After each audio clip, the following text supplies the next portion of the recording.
보좌진 갑질 의혹에 이어 예산 갑질 의혹이 불거진 강선우 여성가족부 장관 후보자에 대해서 이재명 대통령이 사실상 임명 수순을 밟으면서 후폭풍은 계속되고 있습니다. 강선우 장관 후보자에 대해서는 아마도 오늘 인사청문 보고서에 대한 재송부 요청이 되지 않을까 싶습니다. 인사청문 보고서 같은 경우는 재송부 기한은 기한으로 설정되어 있는 건 열흘입니다. 제가 알기로는 따로 윤석열 정부처럼 다음 날, 다다음 날 이런 방식으로 기한을 재설정하지 않을 것으로 알고 있던데 32일 기한으로 송부되지 않을까 싶습니다. 자, 강선우 후보자 임명 절차가 어떻게 진행되고 있는 겁니까? 예, 대통령실은 강선우 여성가족부 장관 후보자의 인사청문 보고서 재송부 요청을 오늘 할 것이라고 밝혔습니다. 이렇게 청문 보고서 재송부 요청을 공식화함에 따라 강 후보자의 임명 방침을 굳힌 것으로 해석되고 있는데요. 인사청문회법에 따르면 국회가 인사청문 보고서 제출 시한을 한 차례 넘길 경우 대통령은 열흘 이내로 기한을 정해 재송부 요청을 할 수 있습니다. 이 기한까지도 국회가 보고서를 내지 않는다면 대통령은 장관을 그대로 임명할 수 있습니다. 자, 임명 수순으로 간다는 건데요. 강선우 후보자가 문재인 정부 당시 여성가족부 장관에게 이른바 예산 갑질을 했다는 주장이 나와서 파장이 커지고 있죠. 이런 가운데 이 주장과 관련된 영상 그리고 기록이 나왔습니다. 그러면서 당시 국정감사장에서 나온 이 장면이 논란이 되고 있습니다. 네, 해바라기 센터 설치하기 위해서 몇 차례 간담회 하면서 소통한 적이 있었습니다. 예, 우선 그 해바라기 센터 숫자가 감소하기보다는 이제 변경은 있지만 유사한 수준으로 유지되고 있고요. 그다음에 지원은 없고 장관님. 예. 숫자가 유지되고 있다고요? 36개소, 40개소, 39개소 그게 유지가 되고 있는 겁니까? 같은 한 개 차이로 4년 동안 유지되고 있습니다. 한 개소 차이로. 한 개 차이로 유지가 되는 게 유지가 되고 있습니까? 그러니까 숫자가 특정 권역에 해바라기 센터가 없는데 줄은 거 아닙니까?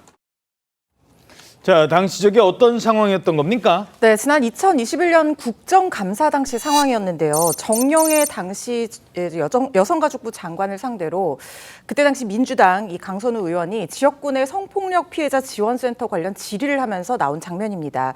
앞서 정영애 전 여가부 장관이 최근 지인들과의 SNS에서 대화에서 주장한 얘기에 따르면 강선우 후보자와 갈등이 있었는데 그걸 뒷받침해주는 장면이 실제 국정감사 카메라에 고스란히 잡혔던 겁니다. 정 전 장관에 따르면 과거에 강 후보자가 자기 지역구인 서울 강서구에 해바라기 센터 설치를 요청을 했지만 재반 사항 때문에 어렵다 이렇게 난색을 표했습니다. 그런데 노력을 안 했던 게 아니고요. 산부인과 의사 확보 문제였고 실제로 알아봤지만 현실적으로 상당히 어려웠던 상황인 겁니다.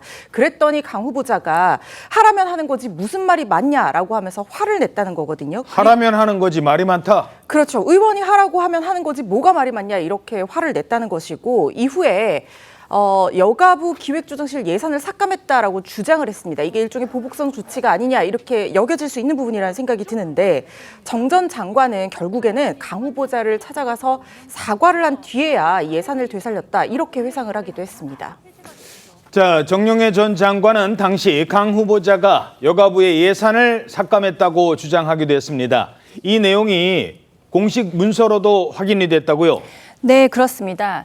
중앙일보가 21일 김정재 국민의힘 의원을 통해서 입수한 2022년도 여가부 소관 예산안 등에 대한 예산결산 심사소위 심사 자료에 따르면 당시 강 후보자는 여가부 기관 운용 기본 경비 예산에 대하여 30% 삭감 의견을 냈습니다. 그리고 징벌적 삭감이 필요하다. 주장하였는데요. 그 삭감 이유는 장관 정책 보좌관의 원활한 국회 관련 업무 수행 및 정책 조정을 위한 노력이 부족하다는 것이었습니다. 징벌적 삭감? 네, 맞습니다. 그리고 강 후보자는 여가부 기획조정실 예산안에 대하여도 똑같이 징벌적 삭감이 필요하다며 30% 감액을 주장하였는데요.